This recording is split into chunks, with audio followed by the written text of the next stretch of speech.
changes. Today, I'm here to give you an intro into the Fallout series. For those of you with no Fallout grounding, Fallout originated in the mid-90s during the heyday of computer RPGs, before console-based RPGs like Final Fantasy VII gobbled up most of the RPG audience. For perspective, the original Baldur's Gate debuted a year after the original Fallout. The original developer, Black Isle Studios, went under after Fallout 2 and was purchased by Bethesda Softworks in the early 2000s, who redesigned the game as an action RPG using their Elder Scrolls engine. Please note, there are a lot of references. I just don't have space or the time or inclination to tackle.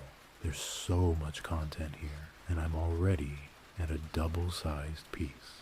Fallout's backstory. Human Knight Token by Wayne Wu. The original Fallout was a spiritual successor to an even older game with the same themes, Wasteland.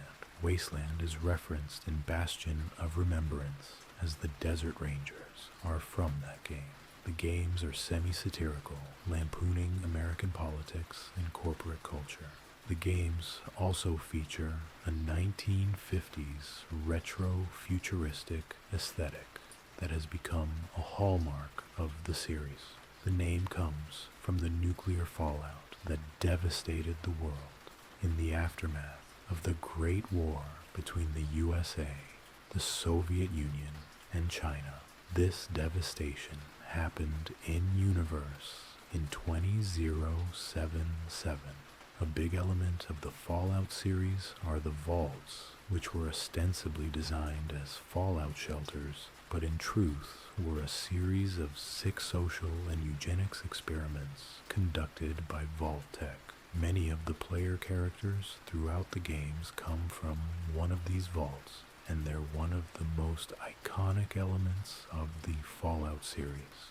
They're not the only survivors, however, as lots of people survived outside the cities as civilization collapsed. Other survivors were exposed to so much radiation it mutated them into ghouls, humans with extended lifespans, but with the physical appearance of a zombie.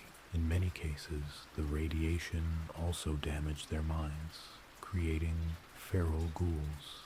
The other pre-war companies you should know about are Robco and Nuka-Cola. Robco is responsible for the various robots you encounter through the game, from domestic housekeepers with jet engines to massive weapons of war that you only want to tackle with the best weapons available. Nuka-Cola is a soda company that dabbled in weapons research and also alarmingly irradiated a number of their drinks. Nuka-Cola bottle caps serve as the in-game currency in most games. Perks, ability scores, and iconic stuff. Power Fist by Campbell White. Your abilities in each Fallout game are determined by your special score, as shown off by the cycle of 7 bobbleheads. In the Bethesda games, you can find bobbleheads to permanently increase a score. Those bobbleheads are Strength bobblehead, Perception bobblehead, Endurance bobblehead, Charisma bobblehead, Intelligence bobblehead, Agility bobblehead, Luck bobblehead. Pip-Boy 3000 is the forearm-mounted personal computer that every Fallout protagonist wears. It serves as your pause screen and diegetic reason for your menus in-universe. Think of it as a very big iPhone watch. VATS is the targeting system in all Fallout games, an acronym for Vault Assisted Targeting System. It uses the Pip-Boy 3000 to target limbs at a penalty to accuracy. In the later games, it also slows down time while using it. T-45 power armor is the iconic Fallout armor developed for the Great War. You can get a set of this armor in pretty much every game in the franchise, and it is always the most powerful armor you can find, except in the cases where you can get newer armor. There are other armors in the games, like the advanced power armor that Agent Frank Horrigan wears, but the T-45 is the most iconic. Idolized is a condition where you've maxed out your reputation with a given faction. Nerd Rage is a perk that varies between games, but usually increases your combat prowess when your health is low. Grim Reaper's Sprint is a perk that gives you more action points when you kill an enemy. Wild Wasteland is a trait from Fallout New Vegas that adds some really weird random encounters to the game. Animal Friend is a perk that allows you to pacify enemy animals and turn them against other enemies. Strongback is a perk that gives you extra carry weight. Well Rested is a perk you get from getting 8 hours of sleep. It gives you a temporary bonus to your stats. Almost Perfect does not reference power armor, but another perk that you can get in Fallout 3's DLC, which raises all your special scores to 9. The cap is 10. Mysterious Stranger is a luck-based mechanic in the Fallout games, where the mysterious stranger shows up on a critical success and helps you defeat an enemy. They disappear right after. Finally, inventory management is something every Fallout player must suffer through. You can't carry all those bottles of Nuka-Cola at once, unfortunately. Lastly, Fraying Sanity is a callback to a 25th anniversary Penny Arcade comic for Fallout. Fallout. Nuclear Fallout by Jason Rainville. The original Fallout takes place around 80 to 90 years after the Great War in and around California, and is the subject of the saga Vault 13, Dweller's Journey. Vault 13 was largely a control vault designed to work normally, except the doors weren't supposed to open for 200 years, so the people inside were unaware of Vault-Tech's true nature. You play as the Vault Dweller, sent by the overseer of your vault to find a replacement for your vault's water chip. Exploring the wasteland, you can meet people like Aradesh, the founder, leader of the town of Shady Sands, or Ian the Reckless, who is one of your first companions in-game. Junktown is also from this game. The Vault Dweller finds a replacement for the water chip in Vault 12, the Necropolis, a vault that was designed for the doors to never close as a study in radiation exposure. It is referred to as the Necropolis because it was populated by the ghouls transformed by this experiment. However, in the process, you learn about the looming threat of super mutants in the region, people who were transformed by the Forced Evolutionary Virus, or FEV, at Mariposa Military Base. Your vault will eventually be at risk from these super mutants, and so you travel there and stop the Master Transcendent. The Master's plan was to create an army of super mutants to bring about unity through creating one perfect human race. Returning home a hero, the tragic and iconic ending is that you're not allowed back into the vault. Your experiences have changed you, and your stories could encourage other vault dwellers to leave. You are Path to Exiled. Fallout 2. About 80 years after the original Fallout, you take control of the Chosen One, a descendant of the Vault Dweller, whose town is suffering the worst drought on record.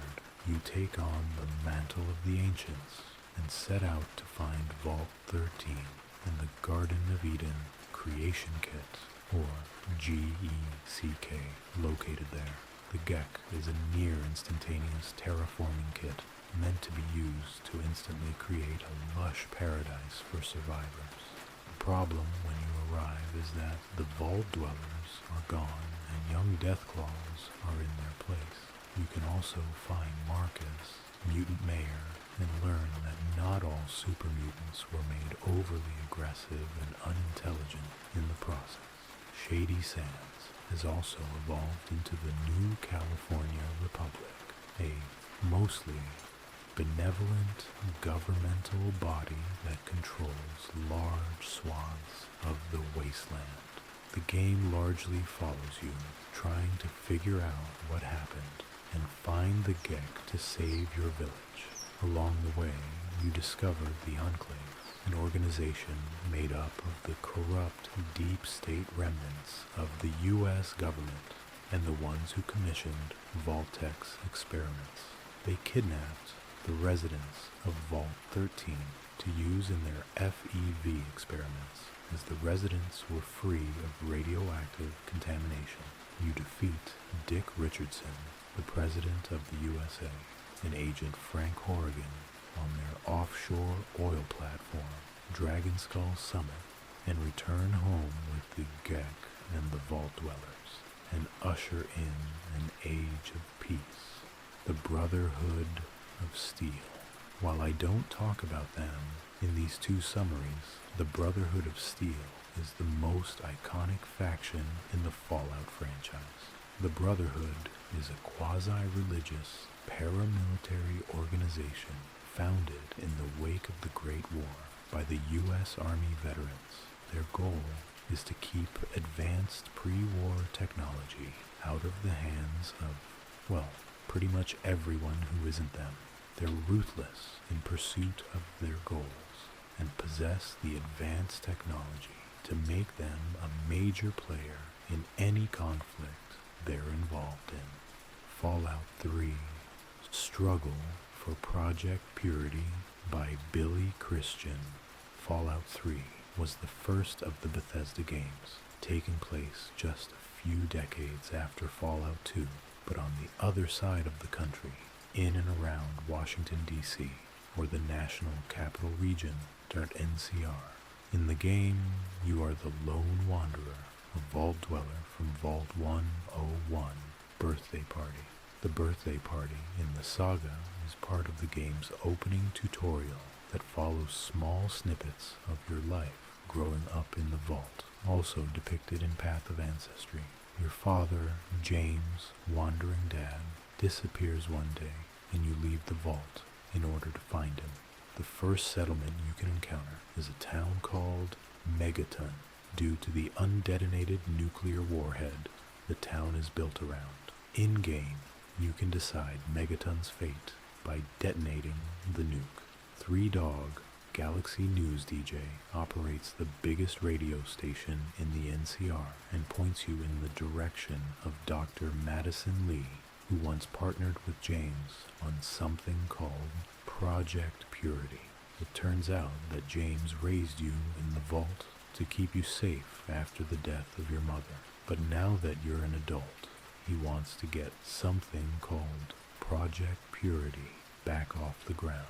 The project is designed to purify the contaminated drinking water in the NCR, which is part of what is holding back large-scale rebuilding of society. But to finish it, he needs a Gek, the nearest of which is in Vault 112, Sadistic Simulation. Vault 112 is the personal vault of one of Vault-Tec's chief scientists, the sociopathic Dr. Stanislaus Braun. James became trapped in a simulation with Dr. Braun, who has been torturing the other Vault residents for centuries. James and Dr. Lee return to Project Purity, only for Colonel Autumn, leader of the East Coast remnants of the Enclave, to attempt to seize control. To stop him, James irradiates the chamber, depicted in anguished unmaking, and urges the lone wanderer to finish his work. You accompany the remaining project team to the Pentagon under the control of the East Coast chapter of the Brotherhood of Steel, largely cut off from the West Coast and led by Elder Owen Lyons. To get another Gek, you head to Vault 87, Forced Evolution, where the Enclave was conducting more FEV experiments. You're captured by the Enclave and learn that they want to use Project Purity to infect the water supply with a version of the FEV that is fatal to anyone with any mutations, leaving the NCR to the Enclave's purity. Back at the Pentagon, you convince the Brotherhood of Steel to aid you in recapturing Project Purity, resulting in the struggle for Project Purity. The Brotherhood and Dr. Lee activate Liberty Prime, Recharged, a massive pre-war robot, to help cut their way through the Enclave and reactivate Project Purity. Or at least, that's what I did. There are bad options too. While not super relevant to the main story, I want to mention a few other things. Butch Deloria, Tunnel Snake, is a 1950s greaser-style gang leader of the Tunnel Snakes, the counterculture gang in Vault 101. He's a bully to the lone wanderer early on, but can be recruitable later. The Gary clones are from Vault 108, where the experiment centered around repeatedly cloning the same man, like copying a copy, to observe the results. The clones became increasingly hostile to non-clones, and by the end were almost non-verbal except for saying their name, Gary. This is one of the more memorable, darkly humorous vaults.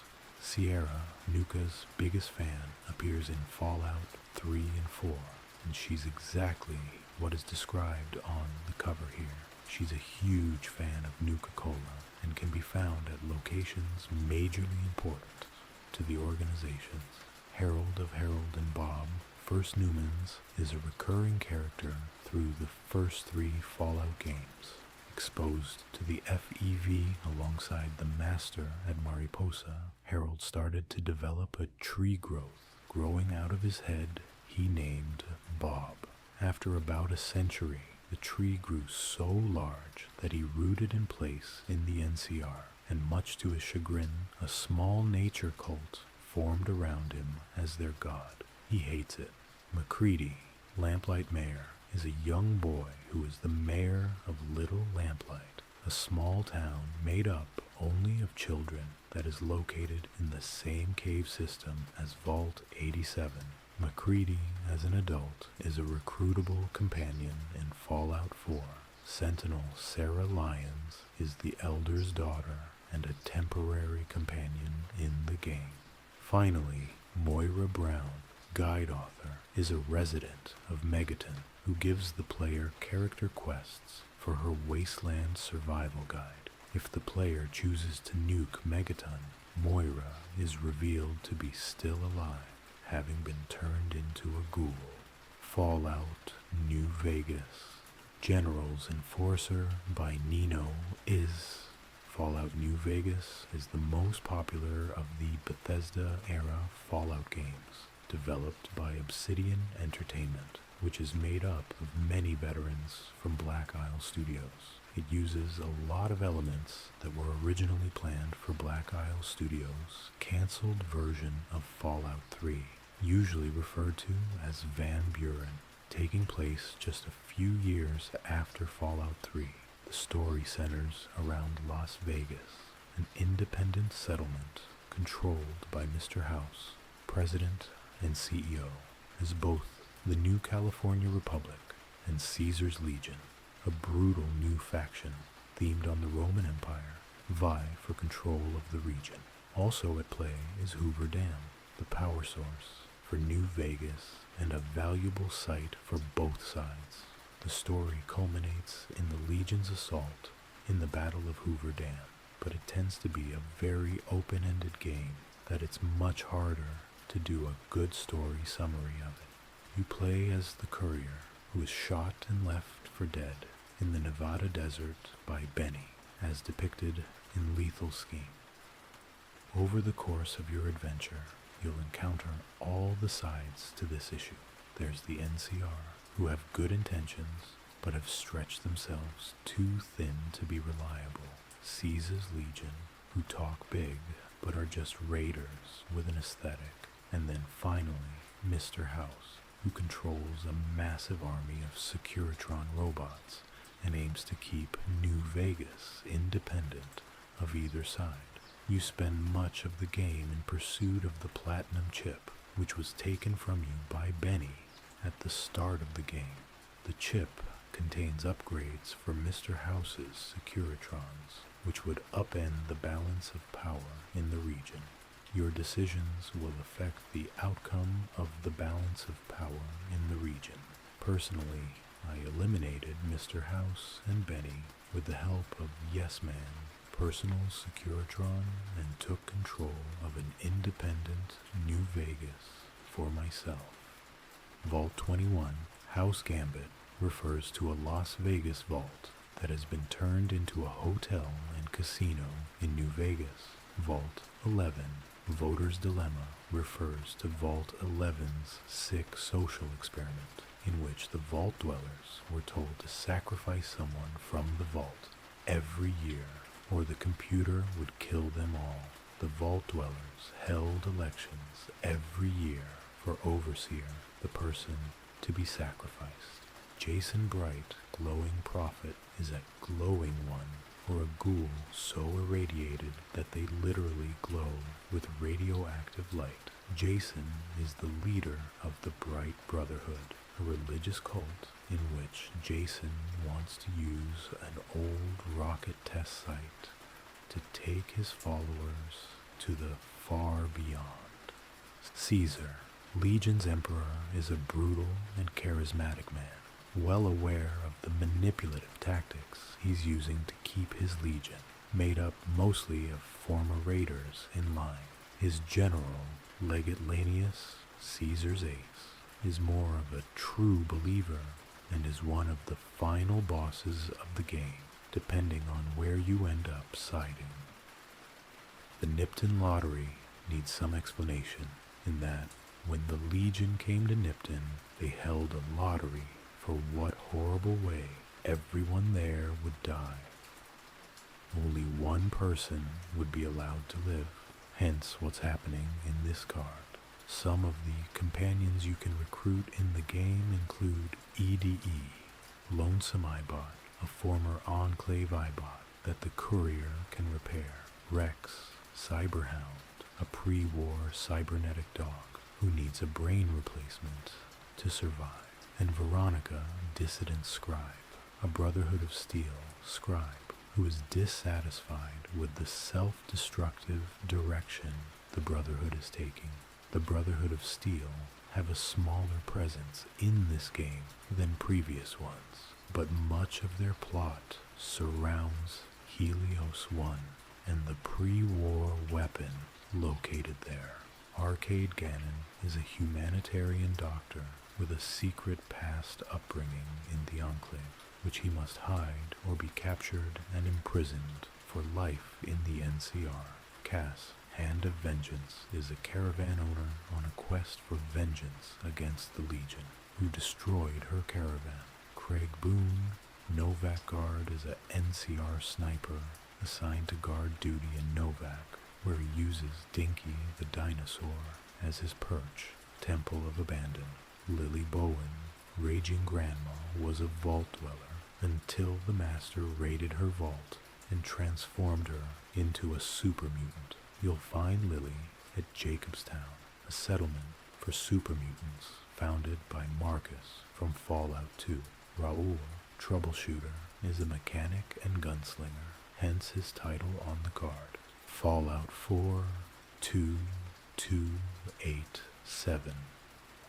Strong, the Brutish Thespian by Jason Rainville. Fallout 4 begins immediately before the bombs fall on Boston and picks up again about 10 years after Fallout 3. You play a pre-war Army veteran who, along with your spouse and son, are ushered into Vault 111, where you are cryogenically frozen. You awake, briefly, to find Kellogg, Dangerous Mind, kidnapping your child and murdering your spouse. When you fully awaken, you find that you are the only survivor of the vault, where everyone else's life support has failed.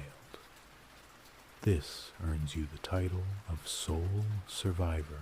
You spend the game trying to find your son in the Commonwealth, the name of the region around Boston.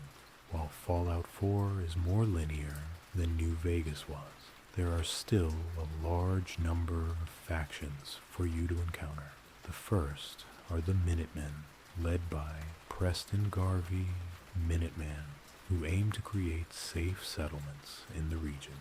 Then there's the Institute, a highly advanced and secretive organization made up of remnants from the Massachusetts Institute of Technology, who live in a secret bunker and shape Commonwealth politics to keep any group from becoming too much of a threat. The Institute has developed synths, or synthetic humans, who become their sleeper agents on the surface.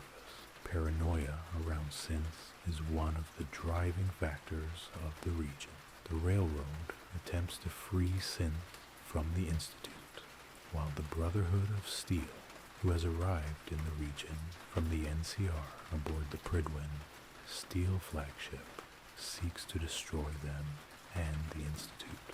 While Dogmeat, ever loyal, is in most games, this version of Dogmeat is from Fallout 4 and is one of the first companions you'll meet.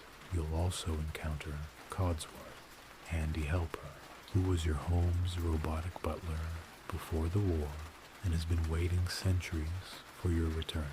Tracking down your son to Diamond City, you meet Nick Valentine, Private Eye, a prototype synth who was implanted with the memories of a pre-war detective, and Piper Wright, public reporter, who suspects something rotten with the leadership of Diamond City. You'll eventually catch up Kellogg and kill him, discovering he was a cyborg and that his memories could still be the key to finding your son. The Brotherhood of Steel arrive in the Prydwen, and you'll meet Elder Arthur Maxon, who was just a boy when you last met him in Fallout 3. You'll also be confronted with a tough choice due to Maxon's hardliner stance when you discover that Paladin Danse, Steel Maverick, is in fact a synth himself, and whether or not you execute him as ordered will affect your relationship with the Brotherhood. Kellogg's memories will eventually lead you to the leader of the Railroad, Desdemona Freedom's Edge, and their secret base depicted in Rogue's Passage. It turns out that the Institute isn't so good at suppressing the free will of the synths they create, and actively hunts down the rogues which the Railroad attempts to bring to freedom. Whichever faction you side with, you'll build a teleporter to access the Institute. Inside, you'll discover the awful truth that your son, Sean, father of synths, is an old man and the leader of the Institute, and that you were frozen much longer than you thought. With Kellogg's ageless, cybernetic appearance and a synth of a younger Sean, making you think it had only been a few years. In his old age, Sean had grown sentimental and wanted to see what their parent is like, and if they would be a good leader to replace him in the Institute. You can also see a glimpse of the inside of the Institute in Rustvale Bridge. Ultimately, the sole survivor must choose a faction to support, leading to the balance of power shifting in the area. Let me tell you, this is not a good game to play as an expecting parent. It came out just before my son was born, and the ending hit hard. Some of the other companions you'll encounter in the game are John Hancock, Ghoulish Mayor, who actually joins you if you rob him, having taken on the persona of the Revolutionary War leader. and believing he had gotten too comfortable in power. Strong. The brutish Thespian is a super mutant who a thespian attempted to teach Shakespeare, but he takes the poetic language too literally. Kate, Cage Brawler, has lived a hard life, and if you free her from the fighting pits, she'll join you during the game. Curie, Emergent Intelligence, is a self-aware robot from Vault 81, and if you free her from her duties, there she will join you and possibly even take a synth body as the story progresses. Red Death, Shipwrecker, is from the Far Harbor expansion, and while it is rumored to be a horrific sea monster, it is in fact a small, docile mirelurk whose unique glowing eyes have just lured a number of ships onto the rocky shores of her island by mistake. Vault 75, Middle School, is the best example of the horrors of Vault-Tec, not really darkly funny like the others. In this vault, all teachers, students, and their families at Malden Middle School were invited to the vault where the adults were executed and the children were indoctrinated into a eugenics program. Finally, Silver Shroud costume and skull clamp are part of a fun superhero plot, like where you can acquire the Silver Shroud's outfit to engage in a very comic booky interaction with the Mechanist, an old comic character in-universe whose identity is used by characters in both Fallout 3 and 4. Fallout 76, Inspiring Call by Liga Smilshkalny. I'll be honest, I haven't played Fallout 76 because MMOs are dangerous things for me to start. It takes place just a few decades after the Great War, making it the earliest game in the timeline. That also means, despite its proximity to the NCR, it's mostly its own thing, and I'm relying on the Fallout Wiki for more than just jogging my memory here. The Wise Mothman is a unique, purple-eyed Mothman revered by a cult called the Enlightened. There are lots of Mothmen in the game, but most have red eyes and more violent dispositions. Commander Sophia DeGare is a pre-war astronaut who lands in Appalachia in an escape pod from a crashing space station. Overseer of Vault 76 was the leader of the eponymous vault in Fallout 76, although she left the vault early to conduct a secret mission for Vault-Tec to secure the nuclear silos in the area. Duchess, Wayward Tavern Keep, opened her tavern near the Overseer's camp, and after a storied life has settled down to the simple life as proprietor. Rose, Cutthroat Raider, was believed to be a human who secluded herself away from everyone, but in reality turns out to be a heavily modified Miss Nanny robot who was reprogrammed to imitate the former leader's dead girlfriend. The Motherlode Excavator is part of a side quest to discover the secret of a mining company. Paladin Elizabeth Taggarty was a founding member of the Brotherhood of Steel, who joined in response to the crimes committed by the U.S. government, not because she was a true believer in the cause. That's all I have time for today. I'm already over word count by a lot. Hopefully you enjoyed this primer to Fallout lore.